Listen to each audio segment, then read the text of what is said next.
Muy buenas noches, bienvenidos todos a el Jueves de Resistencia del Museo de la Resistencia, valga la redundancia.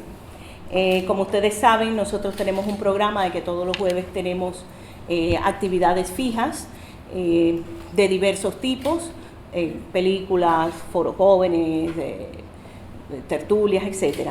En esta ocasión nos toca pues presentar un documental interesante, el documental Después de Trujillo, que fue realizado por Lisa Blackmore y Jorge Domínguez Dubuc.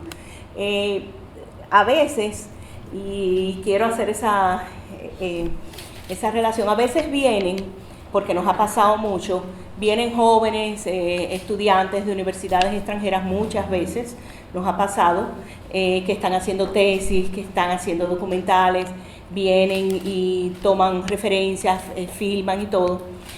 Sabemos que entregan sus trabajos y eso, muchas veces nos envían copias, pero muy pocas veces regresan a presentarnos lo que han logrado y a permitirnos ser parte de eso ya de la producción final.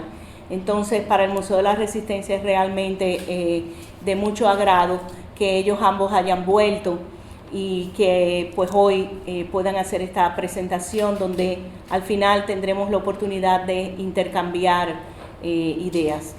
Nosotros cada día más escuchamos que esa frase de que aquí hace falta un Trujillo o que las cosas están peores después de Trujillo, sin realmente mirar hacia atrás real y verdaderamente de lo que sufrió la República Dominicana durante varias décadas, y esas cicatrices y esas heridas, algunas no cerradas, marcaron lo que hoy somos, pero más que nada esa impunidad que se vivió después de la dictadura, como dijo alguien hace unos días, aquellos polvos trajeron estos lodos, y después de Trujillo muchas cosas han pasado, pero definitivamente no estamos peor. Podríamos estar mejor, y la responsabilidad de no estar mejor es de todos y cada uno de nosotros, no de aquellos que en su momento enfrentaron el más grande terror que se vivió en la República Dominicana y dieron su vida para que hoy nosotros tengamos libertad. Entonces, el recibir estos trabajos es alentador. Antes de esta presentación, nosotros nos presentaron dos jóvenes su tesis de publicidad, dos jóvenes estudiantes de UNIBE que presentaron una tesis de publicidad y escogieron el Museo de la Resistencia para preparar su tesis. Y mientras ellas la presentaban, a mí se me aguaban los ojos pensando que esas dos muchachitas de 21 o 22 años encontraron inspiración en esa historia, entonces que no todo está perdido. Y el documental Después de Trujillo es una muestra también de que no todo se perdió y que hay mucho todavía por ganar. Le paso la palabra a Lisa, que le va a explicar, ¿no?, todo el proceso del documental. Gracias y bienvenidos al museo.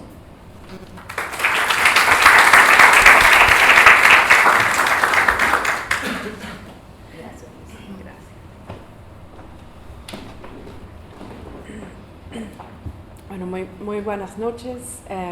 Muchas gracias por estar acá. Para Jorge y para mí es un placer volver a compartir con ustedes. Grabamos este material el año pasado durante 5 semanas muy rápidas, muy ajetreadas en medio de visitas de campo, de trabajo de archivo, y luego de volver a Suiza pasamos los siguientes 16 meses viendo las caras de algunas de las personas que están aquí diariamente. Entonces, aunque nosotros no estábamos acá, no pudimos volver hasta este momento, ustedes estaban en nuestra casa, donde editamos esta película, y en nuestros corazones. Realmente el inicio de este proyecto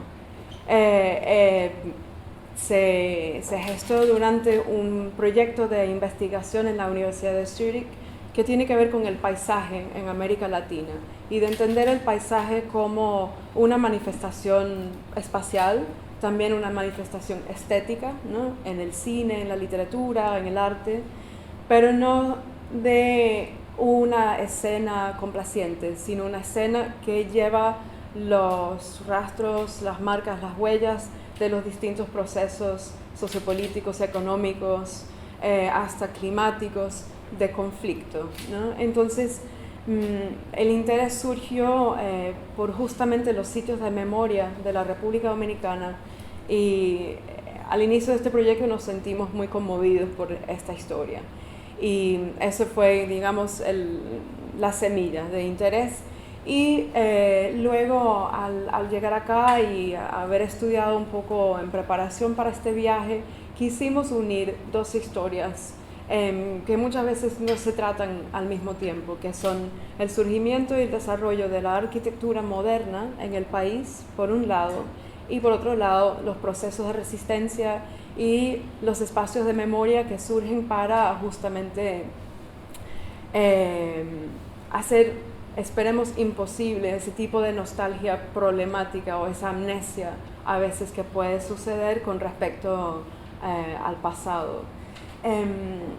Mostrar esta película en este contexto es un poco atemoriza a uno de alguna manera, y nosotros estamos muy conscientes de que ustedes conocen la historia que se va a contar en la pantalla, y de alguna manera es un proyecto que, si bien estamos acá y quisimos presentarlo acá en un primer momento para tener estos diálogos, también siempre se pensó para, dentro del campo de los estudios latinoamericanos en el exterior, hacer un poco de conciencia sobre este caso de estudio que no necesariamente ha recibido la atención que los espacios de memoria del Cono Sur, ¿no? De las dictaduras posteriores, militares también, han recibido como objetos de estudio, ¿no? Por los académicos. Entonces, quisiera que tomaran eso en cuenta un poco en el momento de ver este proyecto, y también aprovecho el momento de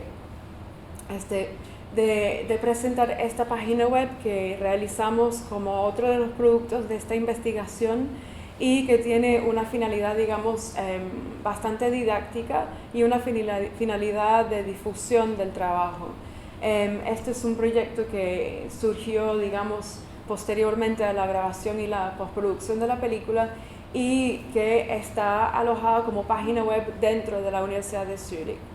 Y está concebida la página para ser absolutamente accesible a todo público la película que realizamos. Es una película que no tiene ningún tipo de fines de lucro, que es de acceso libre y que está licenciada bajo el Creative Commons, ¿no? Que es una forma que nos permite compartir y no restringir el acceso a materiales. Entonces, les invito a visitar la página, y en caso de que quisieran volver a ver o compartir el material con otros amigos, pues en la segunda pestaña donde dice Film, ustedes pueden entrar y, colocando la contraseña, y estoy seguro que no se los va a olvidar, Mataron al Chivo, es la contraseña, pueden ver la película, ¿okay? Entonces, eso, no me voy a extender más, sino reiterar las gracias muy sentidas por nuestra parte de la apertura a mostrar este trabajo acá, y desearles, pues,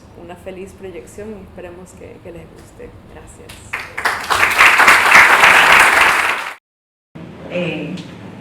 Para animar un poco, ¿verdad?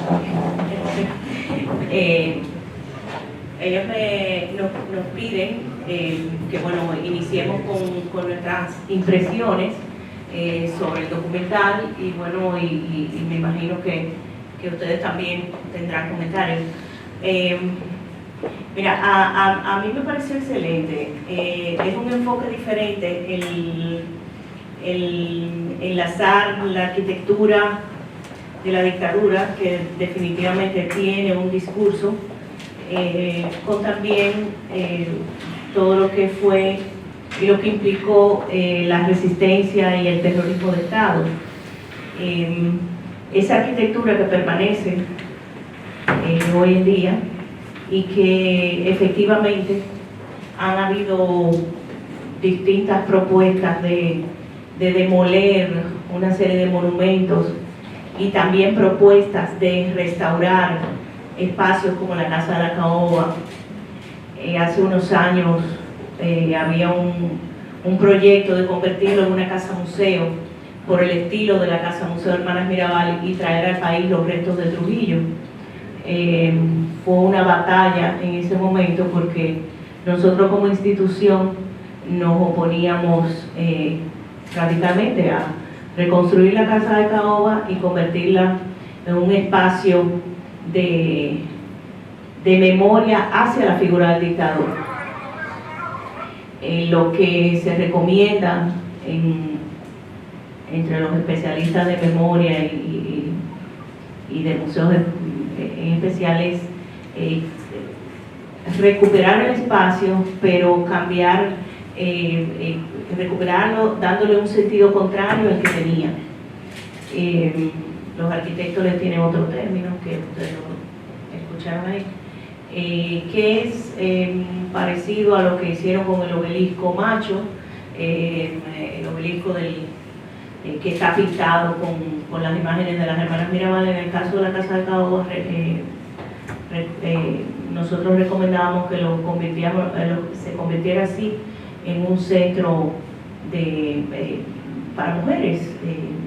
Si fuera un museo sobre la mujer dominicana y más que nada no un museo sino más bien un centro de crisis y de refugio para mujeres, que sería el sentido contrario al que le daba Trujillo. Entonces, en otros lugares, en otros países, ya se está, y hace tiempo que se ha trabajado todo lo que es la arquitectura de la dictadura versus la arquitectura de la memoria. Entonces es interesante ver este documental porque de nuevo pienso que va a abrir el diálogo sobre la arquitectura de la dictadura y la arquitectura de la memoria. Nosotros siempre, los dominicanos, en relación a la dictadura, hemos llevado muchos pasos detrás a lo que es confrontar esa realidad. Yo quiero felicitarlos por el documental y definitivamente que nosotros lo vamos a utilizar dentro de nuestros programas educativos ya con estudiantes de un nivel universitario y preferiblemente del área de arquitectura como una herramienta para discutir ese discurso que no solo se da aquí, uno lo ve en todas las dictaduras, en todos los continentes y los países donde ha habido dictadura. Ese discurso a través de la arquitectura de la grandiosidad y del poder del régimen. Y uno lo ve, por ejemplo, la ciudad de Washington, que fue diseñada muy cuidadosamente para transmitir el poder. Entonces, realmente es interesante el enfoque que ustedes le dan.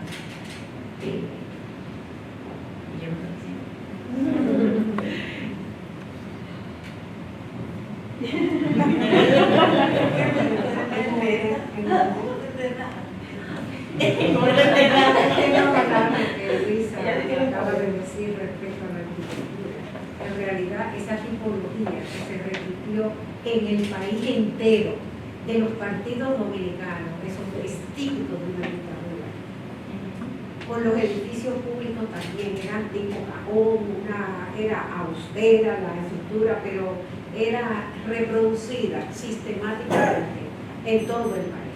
En cuanto ya creo que se ha abundado bastante sobre el tema, así que cualquier pregunta de otra naturaleza que quieran hacer.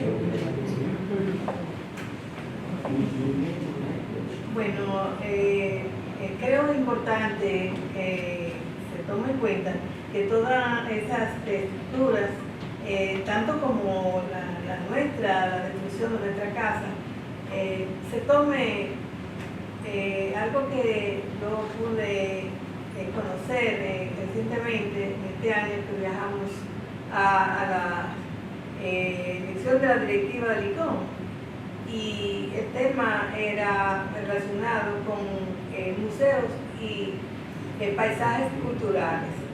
Y es la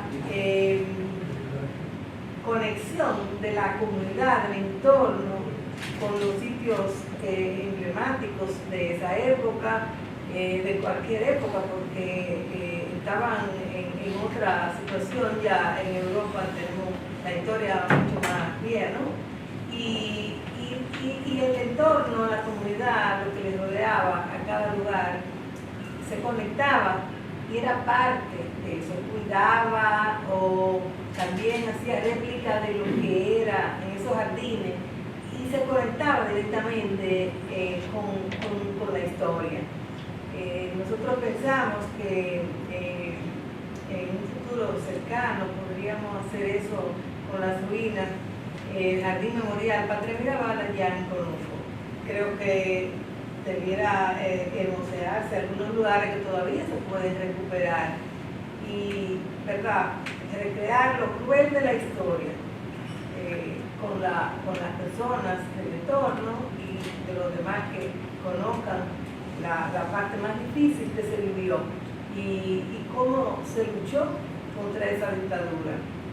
Igual que este museo que viene dando, pues se organizaría cada lugar de eso para que se viera que era un mito, esa bonanza, esa paz, esa tranquilidad y esa seguridad con que se vivía, como se dice, pero que todo era todo lo contrario, una paz de los muertos y una tranquilidad aparente por el temor, pero que siempre se luchó contra la dictadura desde sus inicios, y que gracias a esa lucha estamos hoy aquí compartiendo este evento documental que me sorprendió. Está muy bien realizado. Gracias a ustedes con este esfuerzo que parece que, ¿verdad?, vienen de otro sitio, ¿verdad?, ejemplo, a recuperar nuestra historia y a relacionarlo con tan bello motivo de la arquitectura. Gracias. Yo quería felicitarlos a ustedes por la realización de este documental. Me parece muy ilustrativo sobre todo para las nuevas generaciones que no tienen la más remota idea de lo que significa un régimen de terror. Entonces, me parece muy positivo la labor que está realizando el museo. Y hay una pregunta que yo les quiero hacer, que no se la he hecho en las entrevistas que hemos obtenido. ¿Qué motivó que ustedes se interesaran, aparte de los motivos de la arquitectura, paisaje, o sea, lo característico de la dictadura, cómo se conecta con las masas a través de las edificaciones incluso, porque es muy bonito hablar de la edificación y el paisaje, eso es lindísimo, pero en este caso tenemos que llamar las edificaciones, la tipología y el terror, la imposición del poder. O sea, eso era significativo porque tenía presencia en el país entero. ¿Por qué Trujillo y la República Dominicana? Porque, vamos a ver. Pues quizás les puedo decir algo de mi trabajo anterior que explica cómo llegamos acá, ¿no? Viviendo en Venezuela, una de las cosas que más me impactaba era la forma en que la gente recuperaba la memoria de la dictadura militar de los años 50 de modo muy positivo. Entonces lo que Luisa dijo al principio de aquí lo que se necesita es un Trujillo, ahí básicamente lo que se decía era aquí lo que necesita es un René Jiménez. Entonces eso es muy interesante que esta recuperación nostálgica, un poco amnésica de lo que fue la dictadura, surge al mismo momento en que se está revalorando la arquitectura moderna como un patrimonio cultural. Y entonces cuando surge esa valoración del espacio, se le va limpiando de los rastros ideológicos y represivos de la dictadura que lo financia y que lo utiliza como imagen positiva. Entonces, cuando surgió la oportunidad de empezar a expandir el alcance de esta inquietud, porque empecé a trabajar sobre la memoria perdida en el caso de la dictadura y los abusos que ocurrieron en Venezuela, que realmente están absolutamente, casi totalmente ausentes de la memoria colectiva y del imaginario cultural. Lo que ha durado es el espacio como el momento de innovación estética. Entonces buscaba un caso de estudio que tuviera un diálogo, tanto por no son sincrónicos los procesos, pero sí comparten un espacio de mitad del siglo XX que me pareció interesante, y que acá se haya hecho un trabajo tan cuidadoso de recuperación. Y lo que nos interesa es esta idea del trabajo de memoria, ¿no? Que es un término que en inglés se usa mucho. Es un trabajar, es un ejercicio de mantenimiento y de constante labor, y por eso nos interesó mucho el jardín, porque si el jardín tú lo descuidas, ya todos sabemos qué pasa, ¿no? Entonces interesaba mucho como poner en diálogo estos contextos y ver qué los unía, ¿no? De alguna manera. Sí, para nosotros el tema del jardín fue el hecho, el ancla que nos trajo aquí en República Dominicana, particularmente el jardín memorial patrimonial, un espacio a nivel de estudio de espacio, un espacio muy interesante, tiene una carga violencia, pero tiene un jardín muy bello, muy cuidado, y de alguna forma son ruinas que evocan casi como que otros espacios de otra civilización, es casi como un momento dado, como en un espacio neoclásico, pero el jardín en sí es muy bello. Cuando estábamos trabajando en el documental, Liz y yo mirábamos las imágenes y decimos, wow, una casa ahí de verdad que debe haber sido un paraíso, o sea, debe haber sido como una cosa muy hermosa. Y de alguna forma, obviamente, en paralelo a eso teníamos que la Feria de la Paz se había como construido como un escenario protagónico de evidencia del poder.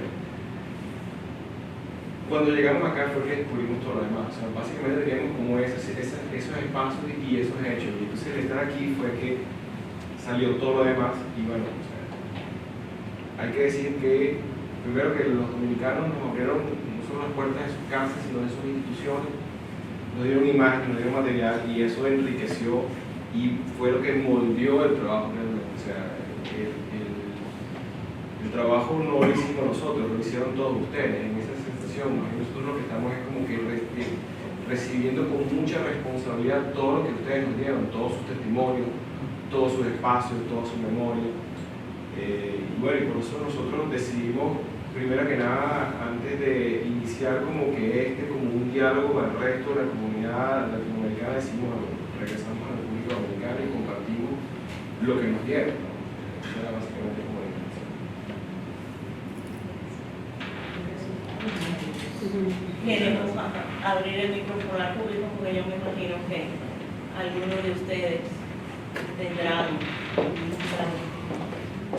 algo inquieto.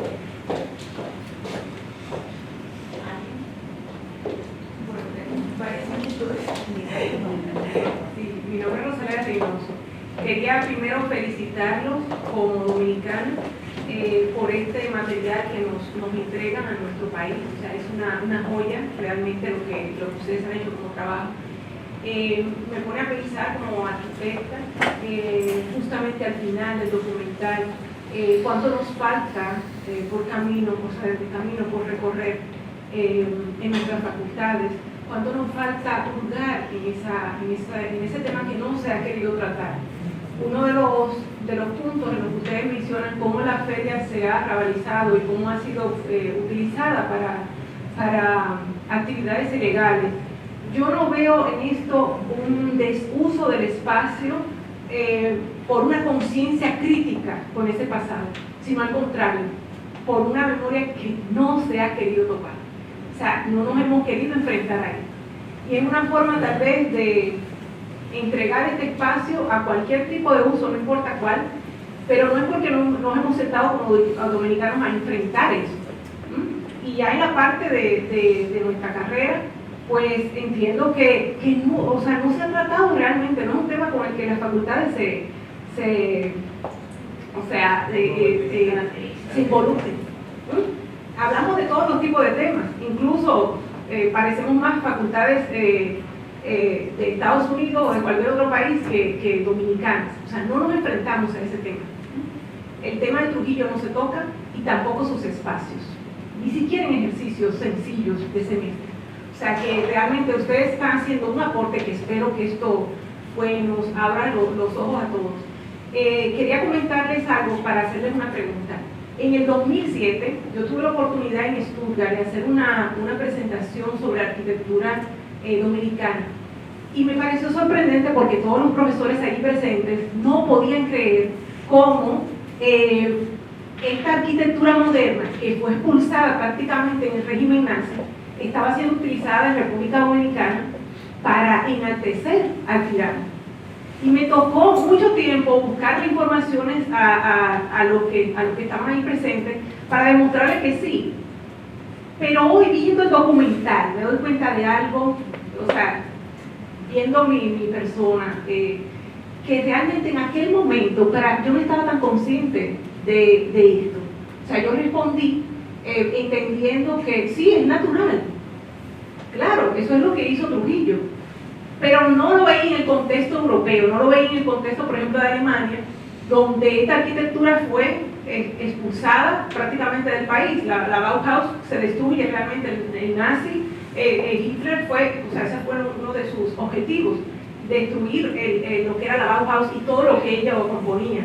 Entonces yo quiero preguntarles a ustedes como europeos, ¿ustedes han evaluado, por ejemplo, lo han visto en el contexto americano, latinoamericano, pero en el contexto europeo, ¿por qué no se da este uso de la arquitectura moderna para apoyar, vamos a decir, la imagen de un tirano?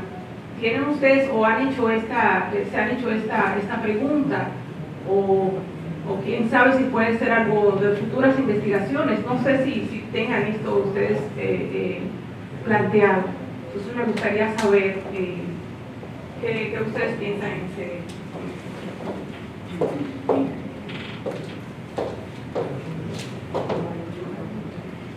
La verdad es que no creo que hayamos hecho un estudio en ese sentido.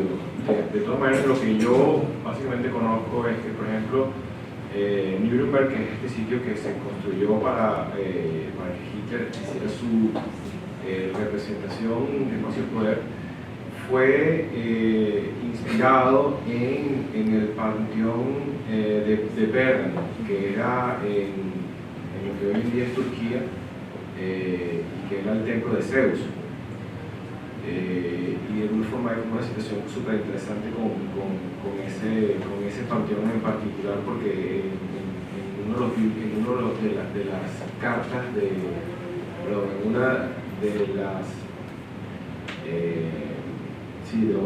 a la iglesia que aparece en el Apocalipsis, lo menciona ese como la iglesia de Pérgamo como el templo de Satanás, y lo menciona, el templo de Apolo, además. Entonces hay como en ese sentido, si lo ves desde ese tipo de conexión de un poder que evoca directamente la destrucción, incluso la propia Biblia lo está refiriendo, ¿no?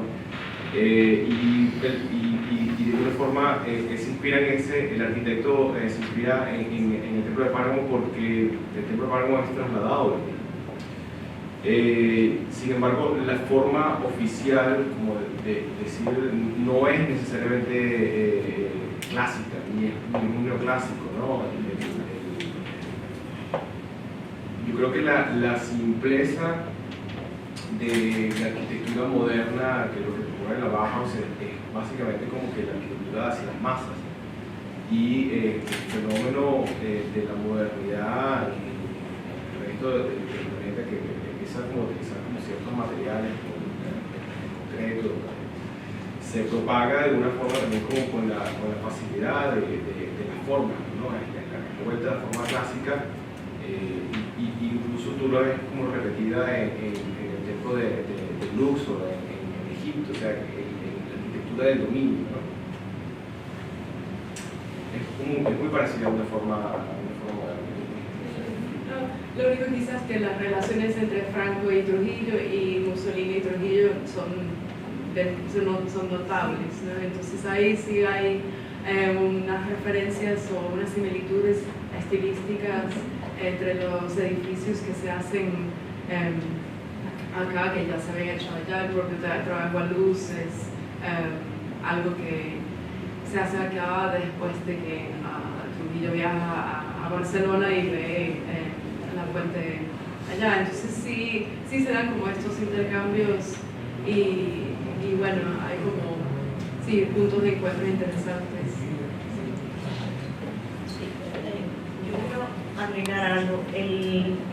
El totalitarismo de Europa en el siglo XX tiene dos vertientes, el totalitarismo de derecha, el fascismo, que tiene su máxima expresión, fascismo en Mussolini y Franco, y ya la expresión desbordada en el nacionalsocialismo alemán de Hitler. Hubo construcciones que reflejaban el concepto del totalitarismo en Europa, pero en esos países, pero no tan fuerte como en América, porque en Europa parte del discurso era recuperar, sobre todo en Alemania, recuperar la grandiosidad del imperio. Luego está la otra vertiente totalitarista de izquierda, que tiene su máxima expresión en Stalin, y la creación de una arquitectura luego reconocida como la arquitectura soviética, que inclusive se reproduce en Cuba, en América, en Cuba. Uno ve el edificio de la embajada soviética en Cuba, que ahora no sé si es embajada rusa o es otra cosa, pero ese modelo arquitectónico tipo búnker. Pero en América Latina, y sobre todo en los regímenes de la primera mitad del siglo XX, en los que se marca Trujillo, Pérez Jiménez, bueno, sobrepasa la primera mitad, pero más o menos está dentro. Hay una necesidad de crear un nuevo régimen, y dar la sensación de la creación de un imperio y de un poder diferente a lo que se ve en Europa, porque América no es un continente nuevo, pero se quiere presentar como un continente nuevo dentro de lo que es el pensamiento colonialista, que al día de hoy se refleja en todas las instituciones en América Latina. Entonces, la comparación es difícil entre Europa y América, sí entre América, entre los diferentes países, y aún así Centroamérica y el Caribe tienen unas características, y las dictaduras de Centroamérica y el Caribe tienen unas características diferentes a las que se dan ya en Sudamérica y especialmente en el Cono Sur. Solo para agregar algo.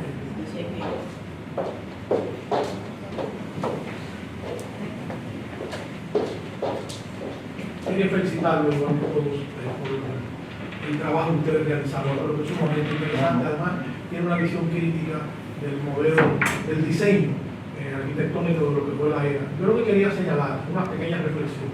Hay un momento en que el joven que entrevistan en el Centro de los Héroes dice que no hay ninguna relación entre la denominación de Centro de los Héroes el 14 de junio con lo que allí sucede, que hay una desvinculación total.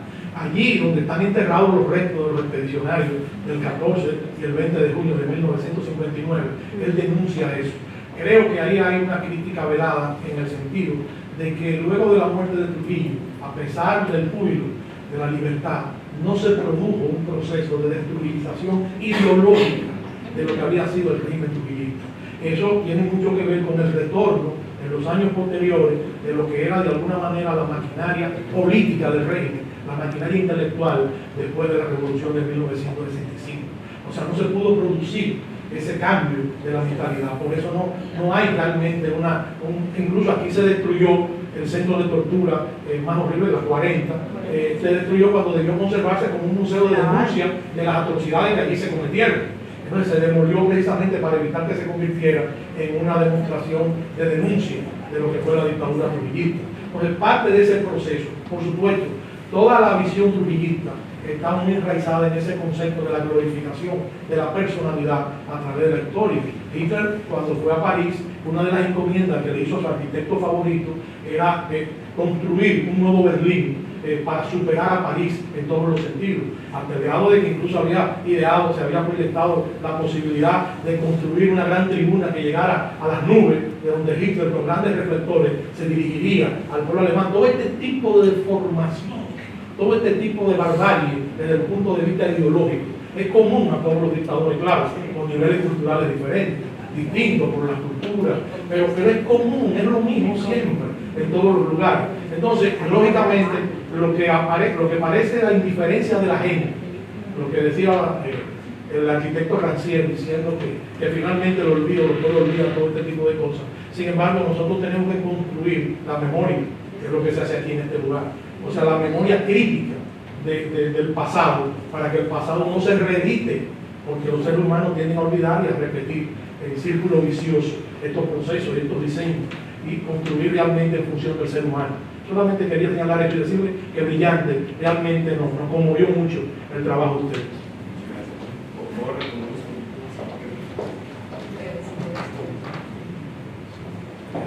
Gracias por su observación.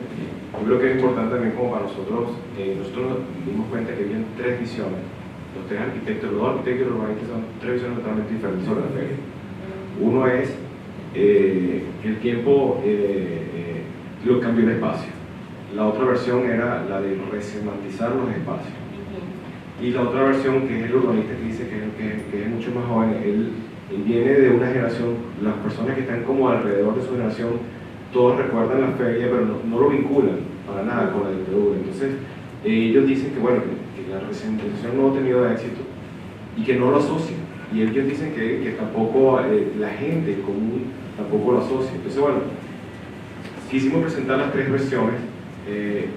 Quizás las versiones no tienen como una tesis que lo define, que lo apuntan, pero me parecía como importante que esas tres formas diferentes de verlo generaran diálogo. Y lo otro que usted comentó que es muy importante de la continuación, ¿no?, de un régimen que vuelve, ¿no?, a reanudar de alguna manera.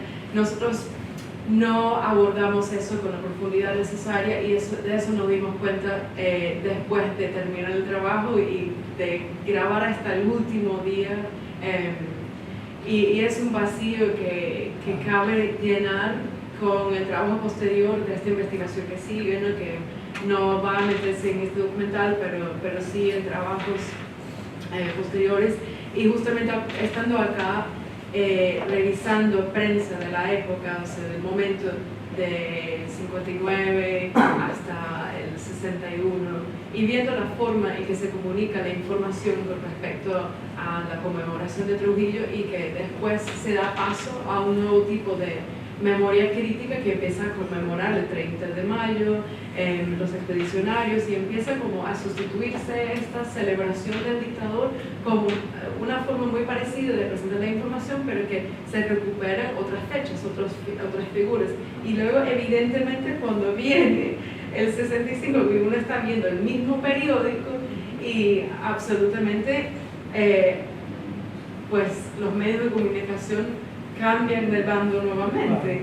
Entonces, eso fue muy interesante de mirar y es un trabajo de archivo que no pudimos hacer en la primera visita, pero ahora sí quedó eso clarísimo.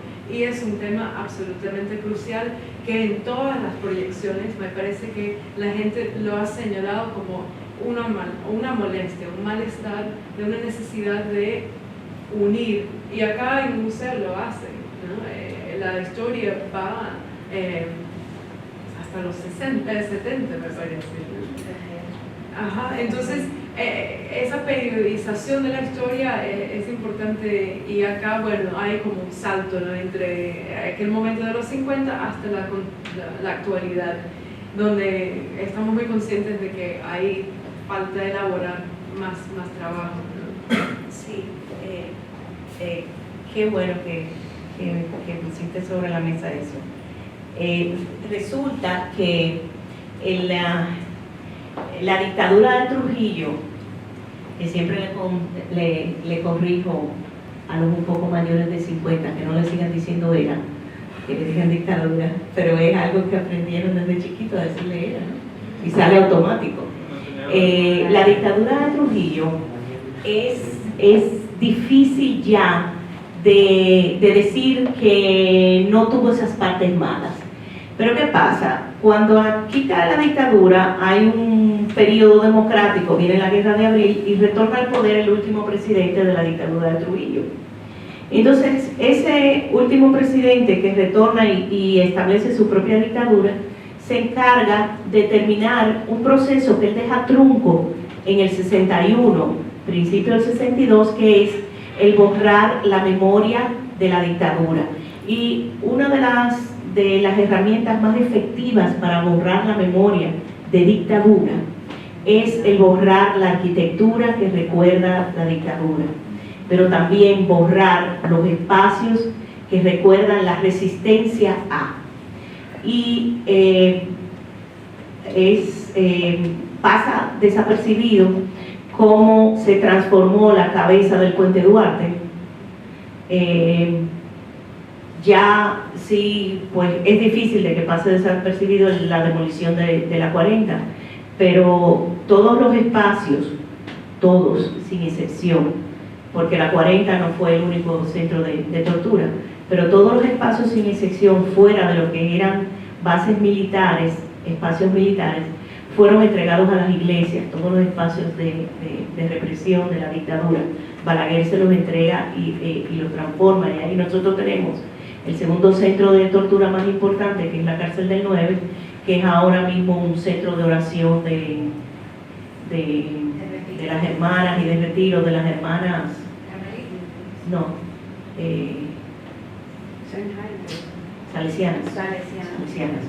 Entonces, ese proceso que ustedes lo vieron en periódicos, pero que se ve en todos los niveles de la vida nacional, es un proceso que culmina con esos 12 años de Balaguer, donde Balaguer se encarga de desmontar el sistema educativo nacional, realmente la educación.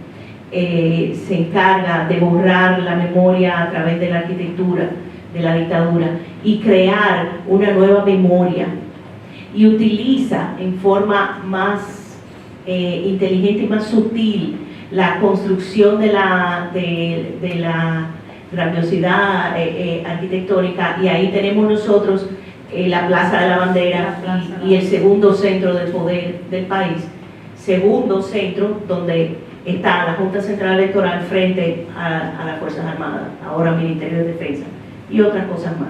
Entonces, eso se repite y cambia aparentemente un poco las formas, pero el fondo es el mismo. Y eso que ustedes vieron a través de la prensa es un reflejo de lo que pasó en todo.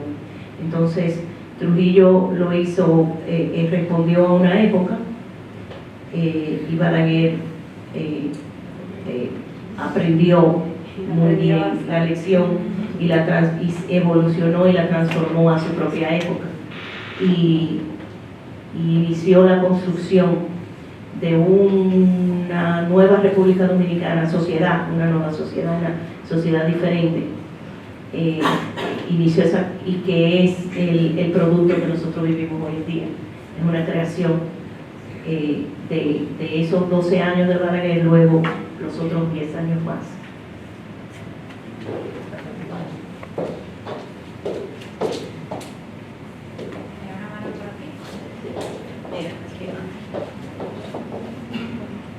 Mi nombre es licenciada Cisne Encarnación Montero.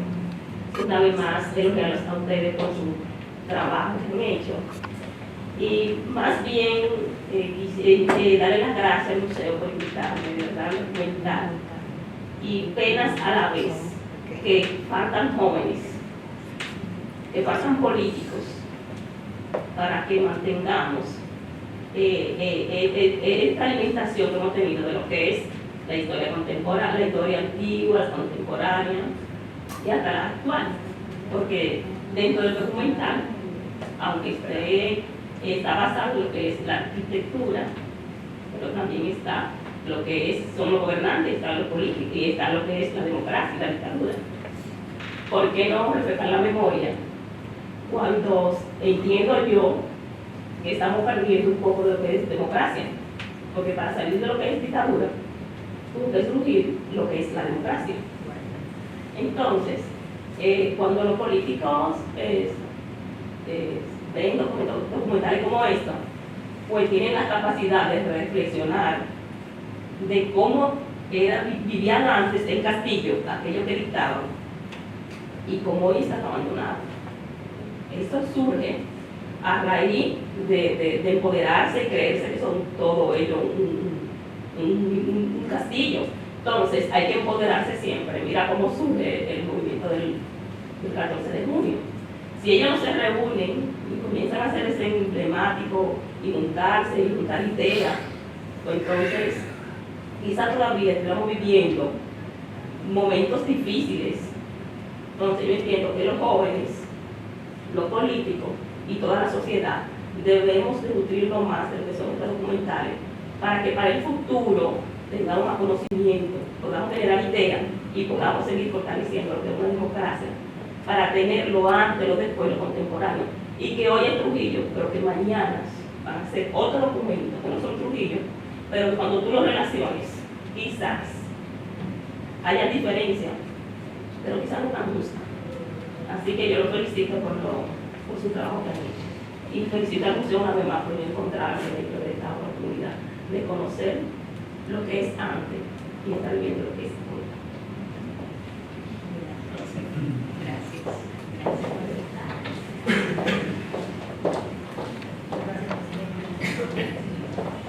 Buenas noches, mi nombre es Rosana Reynoso.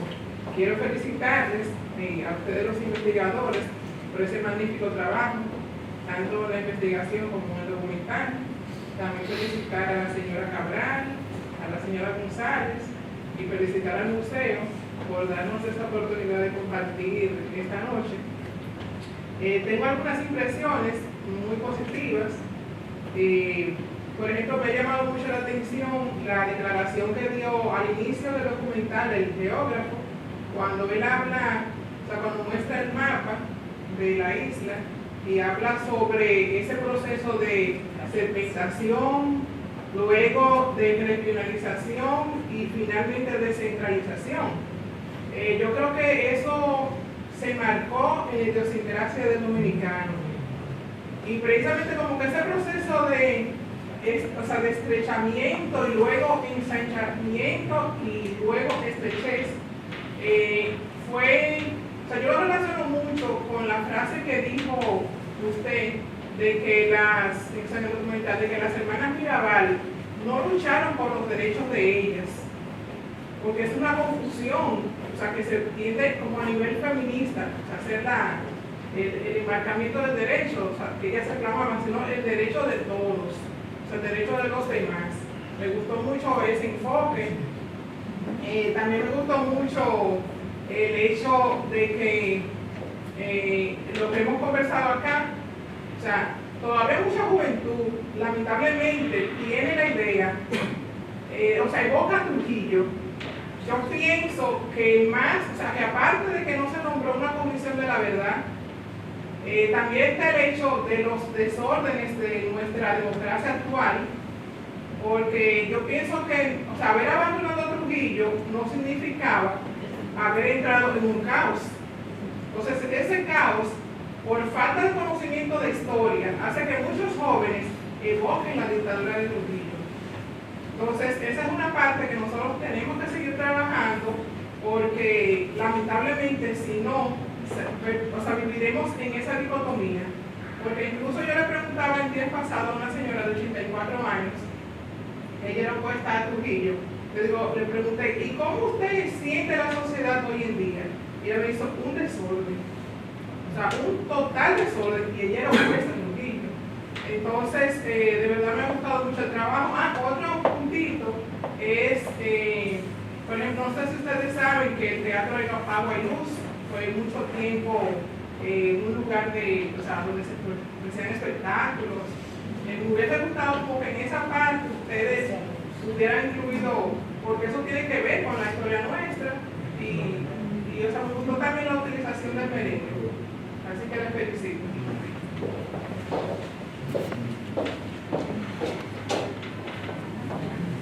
Bien, yo quería decir algo. Mi felicitación no es una más, yo lo felicité ahorita, creo que es genial lo que ustedes acaban de hacer, cómo explicar la dictadura y la dictadura arquitectónica. Eso nos recuerda, todos los que estamos aquí tenemos un poco más de 40, 50 años, pues estamos totalmente contestes en eso. Pero yo quería señalar algo, es importante que el aporte que ustedes hacen. Es importante el aporte que todos nosotros podamos hacer. Es un buen ejemplo. Nosotros tenemos, este museo representa la memoria.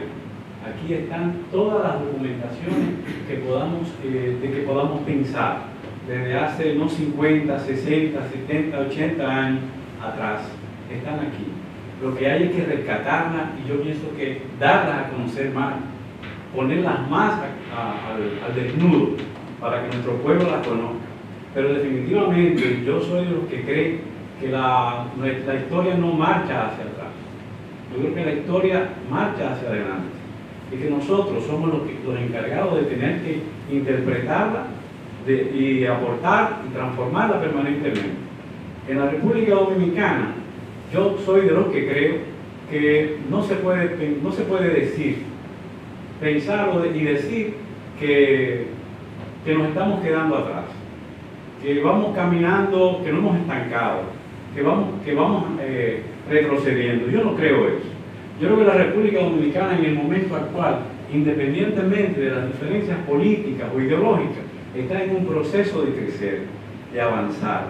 Todo lo que tenemos y todo lo que somos nosotros ahora mismo es totalmente diferente hace 10 años, a 20 años, a 30 años y más de 50 años. Cuando hacemos un reconocimiento a las hermanas Mirabal, cuando hacemos un reconocimiento a Juan Aurelio Tavares Justo, o a Francisco Alberto Camaño, o al mismo profesor Bosch o a Peña Gómez, estamos sencillamente haciendo un reconocimiento de lo que son nuestros héroes nacionales.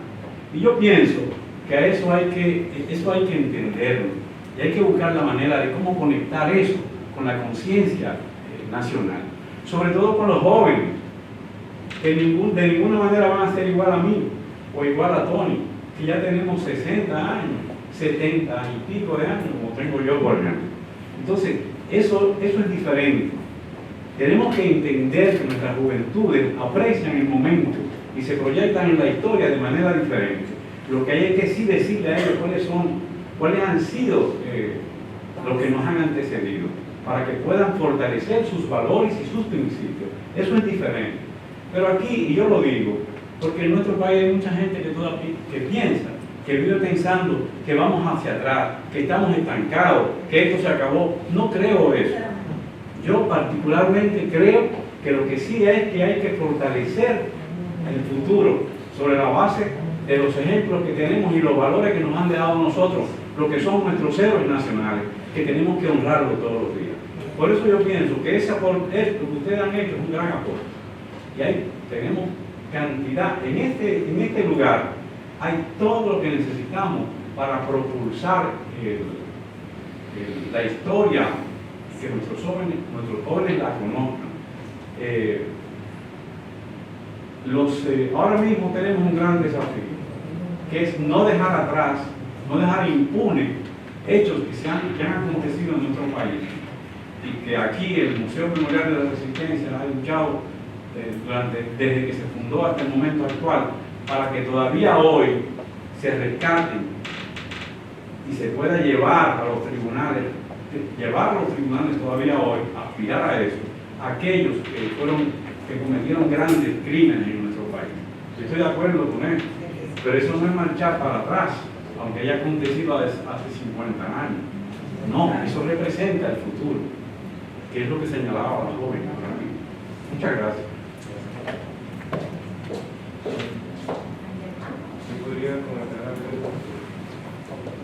creo que es importante hablar, ya que se está hablando como de estos vacíos de discursos generacionales.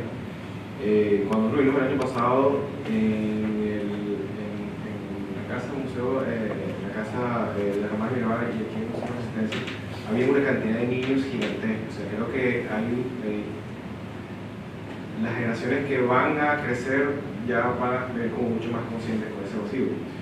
Y quizás el hueco es otro tipo de generación que no tuvo ese tipo de información, ¿no? Es como el target a quién apuntar, que obviamente creo que no es necesariamente los otros espacios que ustedes manejan, sino que ya deben ser como otros espacios que se encarguen de eso. Nosotros hemos estado presentando esto justamente a ese grupo, a esas generaciones, a estudiantes universitarios de hoy en día, y lo han agradecido muchísimo, porque todos hablaban de que esto les estaba dando estaba llenando un vacío, ¿no? Entonces creo que esas son como que las diferencias de los puntos de atención. Es así, antes de Benito, hay un vacío entre las generaciones que van de los 20 a los 40, básicamente. Esa generación fue privada de información.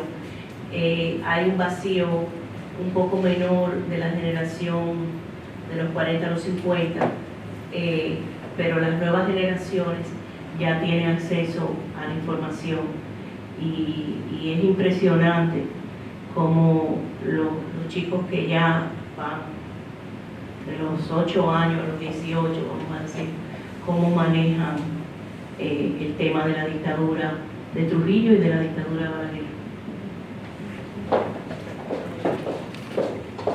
Nada más quería agregar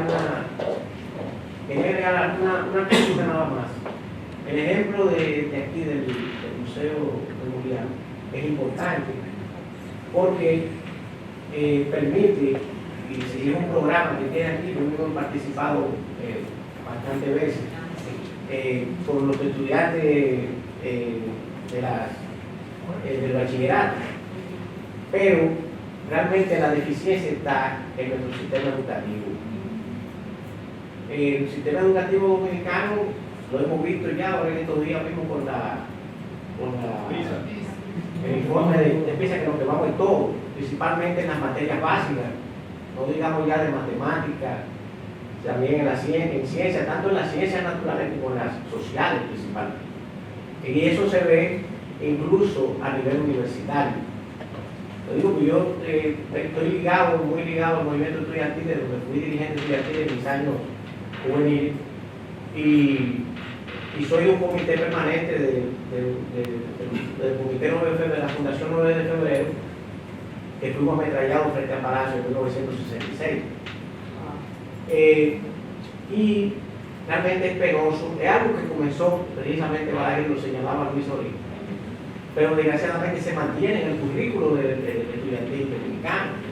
No hay, es decir, el museo está jugando un papel importante, pero es importante que esto llegue a las escuelas y a las universidades, para que realmente la juventud dominicana tenga el conocimiento de esos acontecimientos.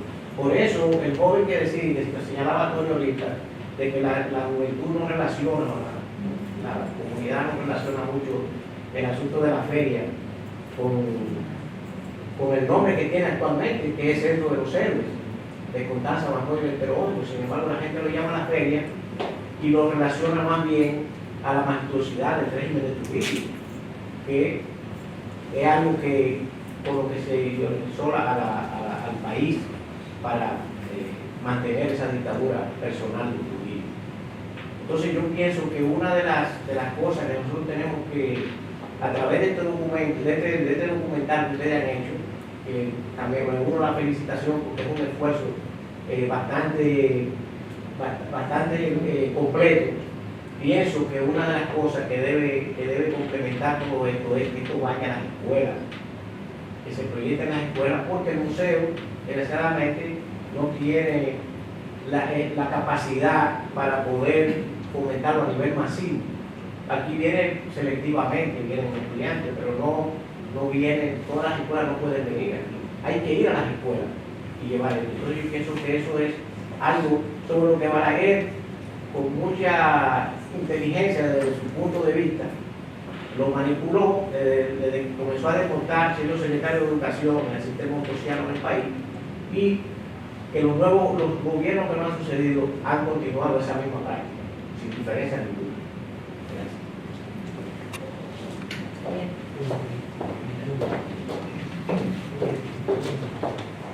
Sí, buenas noches, mi nombre es Jordano.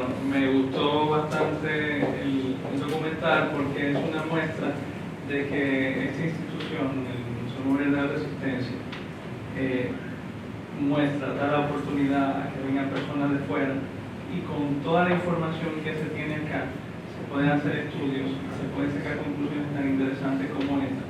Como por ejemplo en una época como la de Trujillo, con tanta pobreza, Trujillo quiso hacer un circo aquí, como es el Teatro de Agua y Luz, y hacer todas esas estructuras gloriosas, y entonces disfrazar la realidad dominicana, y entonces avasallar a todo un pueblo en todo un esquema como de circo, donde todos los intelectuales se prestaban para crear todo un montaje. Bueno, yo creo que nosotros como pueblo estamos despertando porque nos estamos empoderando cada vez más.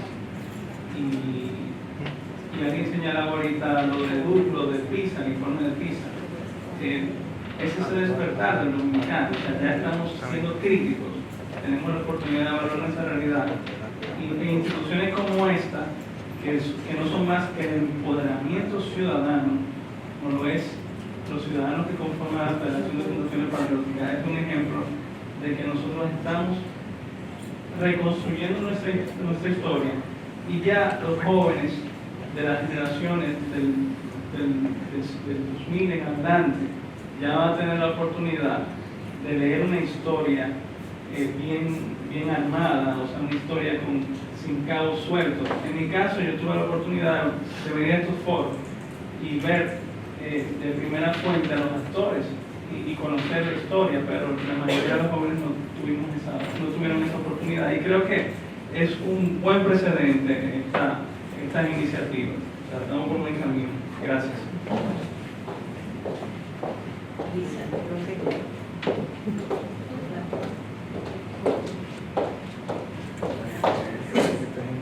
Sí, gracias por esos comentarios. Podríamos comentar que el Archivo General de la Nación expresó un interés en hacer una difusión hacia las escuelas y los colegios justamente de este trabajo, y hoy o ayer les pasamos el material para que puedan reproducir eso, porque aunque hay una página web no siempre es lo más cómodo. Y entregamos también varios DVDs a diferentes instituciones, pero estamos muy interesados o muy complacidos con esta reacción del archivo, que es otro lugar donde hacen un trabajo absolutamente impecable, ¿no? de facilitar la investigación, y donde ha sido interesante que no hay una percepción de que las puertas estén abiertas para todo el mundo, ¿no? Cuando hemos mostrado el trabajo y la gente dice, pero ¿cómo ustedes llegaron a meter la mano a los archivos de la dictadura? Pero realmente cualquier persona puede ir ahí a solicitar la revisión de lo que tengan, y muchos lo tienen digitalizado también. Entonces, ciertamente los vínculos entre los centros educativos y las instituciones que tienen la documentación que permite que se reescriben las historias, porque nosotros al final entendimos que, bueno, pienso que la memoria cultural es algo que hay que mantenerlo y hay que alimentar y atender, ¿no? Como pasa en el jardín, y básicamente no importa que se cuente la misma historia porque sin eso no hay una memoria que se mantiene, ¿no? Entonces, el martilleo, como dices. Entonces, esta difusión se está haciendo a través del archivo, y el domingo también el Canal 4 va a proyectar en vivo, va a transmitir el documental, y después hay un cineforo. Entonces, más bien hemos visto mucho interés, muchísimo más de lo que nos imaginamos por parte de las instituciones y los medios de comunicación, que para nosotros señala que hay como un debate ahí que lo que sería interesante, entonces, desde mi punto de vista, es que instituciones como estas dialogaran más con gente como la Sociedad de Arquitectos que están, ¿no? que esos diálogos cruzados son importantes, ¿no? También porque la gente no está de acuerdo y eso es normal, ¿no?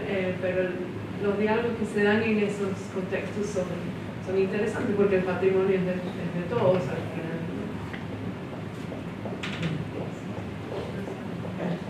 Bueno, sí. Bueno, muchas gracias por acompañarnos. Abusamos de Lisa y de Jorge. Pero nada, gracias a ustedes por acompañarnos y gracias a ellos por hacer este trabajo sobre la historia dominicana. Buenas noches.